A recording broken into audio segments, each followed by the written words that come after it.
l'excommunication de la fraternité Saint-Pie-X aurait dû clore le dossier.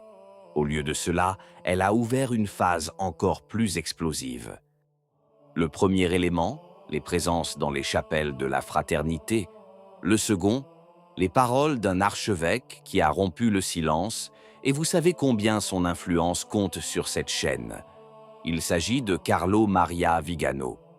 Dans cette vidéo, je vous transmets son message, mot pour mot, car c'est un message percutant. Et je vous montrerai comment, loin de se vider, les églises traditionalistes se remplissent. Commençons. Immédiatement après le décret d'excommunication du 2 juillet, l'archevêque Vigano a pris une position publique, se rangeant ouvertement du côté de la fraternité et des 4 nouveaux évêques. Vigano affirme que la fraternité Saint-Pied-d'Ix n'a pas besoin de la permission de ceux qui ont renoncé à la foi pour faire ce que la Providence lui demande, perpétuer la lignée épiscopale fidèle à la tradition. Et il ajoute une phrase qui est au cœur de toute sa pensée: la véritable communion ecclésiale ne se mesure pas à la reconnaissance canonique accordée par une hiérarchie qui a perdu la foi, mais à la fidélité intégrale à la révélation divine. Cela mérite réflexion. Comprenez-vous la portée de ces mots? Vigano inverse l'accusation. Rome déclare: vous êtes schismatique car vous êtes hors de la communion. Et il répond: la véritable communion n'est pas une formalité administrative, c'est la fidélité à la doctrine de tous les temps. Et si celui qui vous excommunie a trahi cette doctrine, alors le véritable schisme se trouve de l'autre côté. Et en effet, dans son message de soutien adressé aux supérieurs de la fraternité, le père David Pagliarani et aux nouveaux évêques, Vigano utilise des mots encore plus explicites. Il parle d'un décret impitoyable et affirme que ce décret révèle le schisme en cours entre le pape et la papauté elle-même, c'est-à-dire entre l'homme qui siège sur le trône et l'institution qu'il est censé incarner. S'ensuit alors l'accusation qui enflamme les traditionalistes du monde entier. Vigano affirme que l'Église conciliaire et synodale fait preuve d'indulgence, voire de complicité ouverte envers les véritables schismes et les abus de toutes sortes, tout en réservant la pierre à ceux qui gardent et transmettent la foi. Car cette expression, des pierres pour ceux qui gardent la foi, n'est pas qu'une simple rhétorique. Regardez autour de vous. Dans les mêmes semaines où la fraternité est excommuniée, un évêque catholique est couronné protecteur du Bouddha. Un autre célèbre une Eucharistie arc-en-ciel dans la cathédrale, et Rome leur observe le silence. En effet, le pape a adressé des paroles chaleureuses et fraternelles à la première femme archevêque anglicane, avec laquelle il a même prié. Pour ceux qui aiment trop la tradition, l'excommunication. Pour presque tous les autres, la compréhension. C'est précisément ce double standard que dénonce Vigano et que des millions de fidèles perçoivent comme une injustice. Mais Vigano n'est pas le seul signe. En effet, il existe un second fait, plus éloquent encore que les mots, et il vous concerne, vous, le peuple. Lorsque Jean-Paul II a excommunié les évêques consacrés par Lefebvre en 1988, on s'attendait à ce que la fraternité s'essouffle et que les fidèles reviennent au bercail. Aujourd'hui, c'est exactement le contraire qui se produit. De nombreux témoignages convergent. Le dimanche suivant les excommunications, plusieurs chapelles de la fraternité étaient bondées. Faute de place assise, les fidèles restaient dehors et s'agenouillaient dans la rue, car personne n'était autorisé à entrer. Contemplez cette image.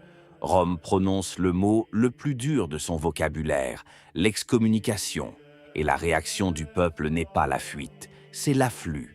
Non pas un exode, mais un véritable engouement. C'est le signe que cette excommunication, aux yeux de nombreux fidèles, ne les a pas convaincus. Ils l'aperçoivent comme disproportionnée, injuste, et au lieu de les éloigner de la messe traditionnelle, elle les a incités à la rechercher encore davantage. Et c'est là qu'il faut saisir une différence par rapport à Vigano, et c'est un point d'honnêteté que je tiens à vous préciser, même brièvement. Tandis que Vigano tonne, la fraternité adopte un ton différent, plus filial. Dans sa lettre au pape, le père Pagliarani ne profère ni insulte ni rébellion. Il cite l'Évangile. « Nous avons demandé du pain, et nous avons reçu une pierre, un poisson et un serpent, un œuf et un scorpion. » Mais il promet « Nous n'accepterons pas ces sanctions avec amertume ni révolte. » Et il conclut en demandant, textuellement, « Bénissez-nous comme vos enfants. » Comment un mouvement qui demande la bénédiction du pape peut-il être traité comme un ennemi? Voilà pourquoi tant de personnes, même modérées, sont troublées. Voici donc la précision nécessaire que je vous dois par souci d'équité, car le front traditionnaliste n'est pas uni, et Vigano et la société ne sont pas une seule et même chose. La fraternité Saint-Pie X a, de fait, pris ses distances publiquement avec Vigano. La raison en est claire. Vigano est allé jusqu'à affirmer que le pape n'est pas pape, une position connue sous le nom de sédévacantisme. La fraternité rejette fermement cette position. Elle reconnaît le pape comme pape, prie pour lui à chaque messe et exprime son désaccord avec certaines décisions sans jamais en contester la légitimité. Lefebvre lui-même a interdit à ses prêtres de suivre cette voie. Et c'est un détail qui, à y regarder de plus près, joue en faveur de la société. Car cela montre qu'ils ne sont pas des extrémistes qui renient le pape.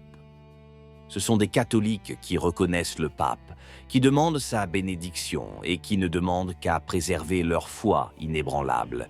Et ce sont eux qui sont frappés avec le plus de sévérité. Distinguons bien les deux points de vue. Vigano apporte un soutien ardent à la fraternité et ses accusations contre Rome mettent en lumière le double discours.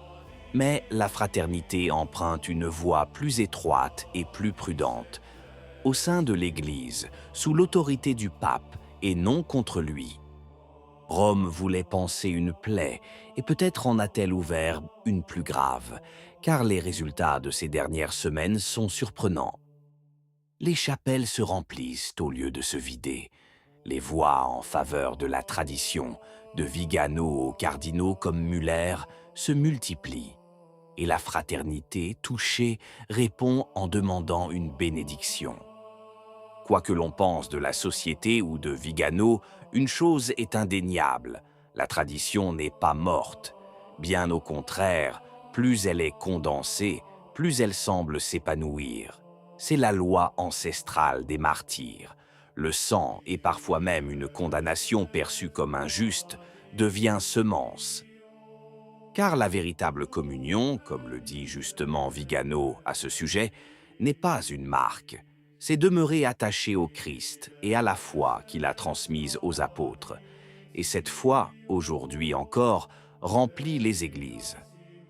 Nous continuerons de suivre de près l'évolution de la situation, en nous appuyant sur des faits avérés et en toute impartialité, où que ce soit. Car en ces temps troublés, ce qu'il y a de plus précieux, c'est la vérité, dite avec bienveillance. Qu'en pensez-vous? Si la vidéo vous a plu, laissez un commentaire Amen. Que Dieu vous bénisse.